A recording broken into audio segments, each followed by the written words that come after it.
Keith Bryant Show, coming to you live from Productronica 2025.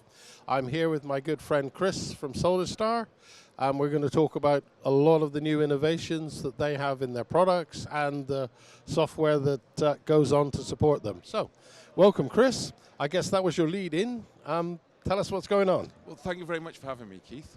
It's a true honor to be here with you again. Productronica, as always, is the main show for us, where we launch most of our new products. We've been focusing this year on verification. After the success of the last Productronica with our Reflow shuttle, which could measure the vibration in O2 and all the temperatures at the same time, as well as vacuum, we've now extended that to our other platforms, the other processes, so we're currently doing that on the Wave as well. On top of that, with the Wave shuttle, we're now looking at the inclination angle as well as the pitch going through the actual Wave machine to give us the complete environment to cover.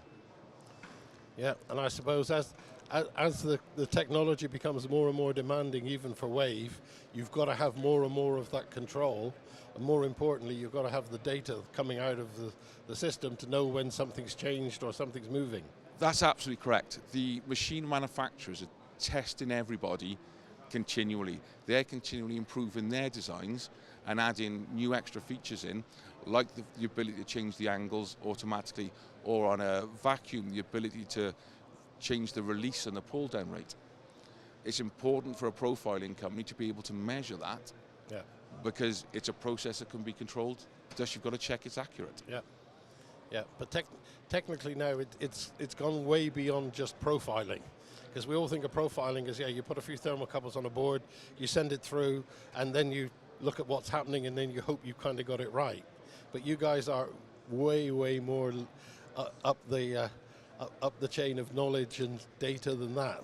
I think we see the whole of an oven or a Wave as an environment now. The manufacturers have created a unique environment for them to build the product in. We have to check that unique environment to stay up to date with them.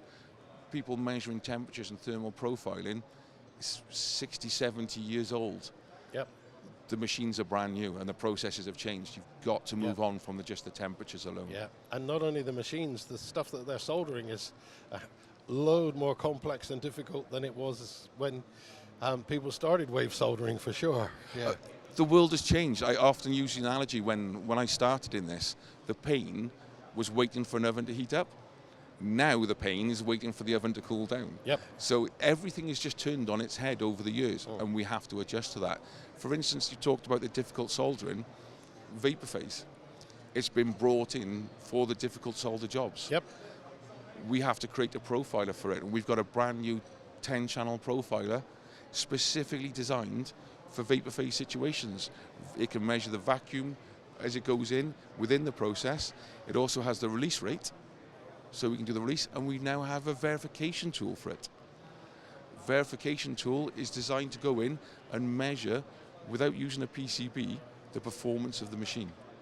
It's an easily repeatable, reportable process, giving SPC data above and beyond independently for the machine. So you're tracking, obviously, the key thing of the temperature to vapor from the liquid then? Correct. We use the same fixed mass thermocouples around.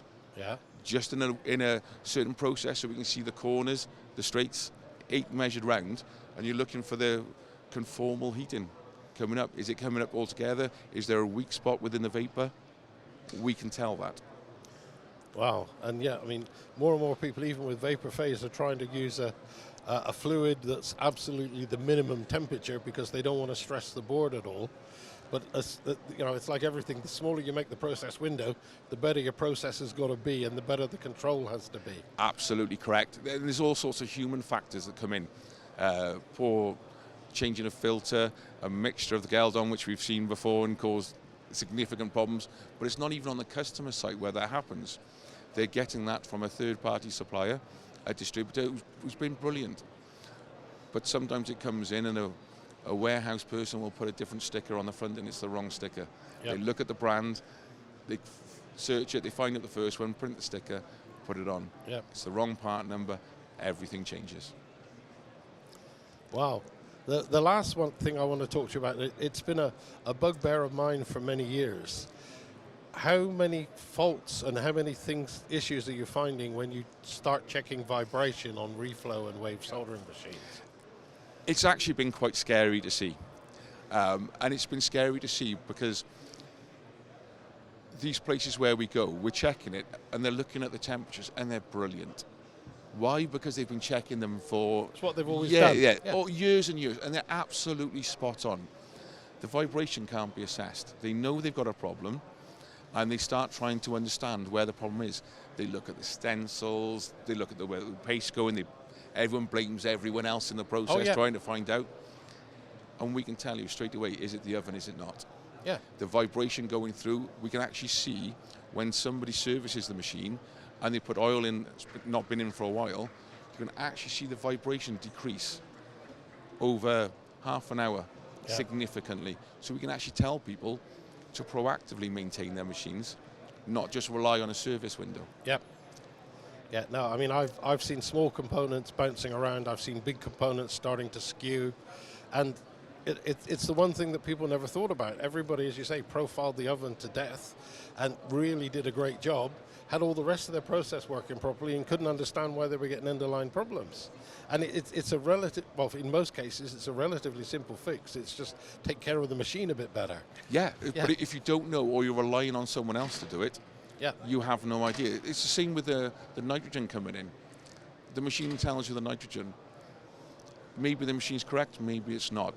A different conversation. Yep. But the person installing the nitrogen, the person adding the next machine on the line of the nitrogen, is affecting the flow rate. Yeah, of course. Going into the machines. Yeah. It was originally set up correctly. Now what's happened? It's been serviced. Yep. Does anyone know it's correct? Well, we do now. Yeah. No, it's really great to hear because, you know, there are a huge number of parameters that we have to get right to build a good board. And for a lot of them, historically, we haven't been able to do really good checking on them. And most of it is now wrapped up in what you guys are able to do. So it's good to hear about it, Chris. Thanks. Thank you very much for having me, Keith. I appreciate it. Okay. That's Keith Bryant from the Keith Bryant Show at Productronica 2025. Thank you for watching.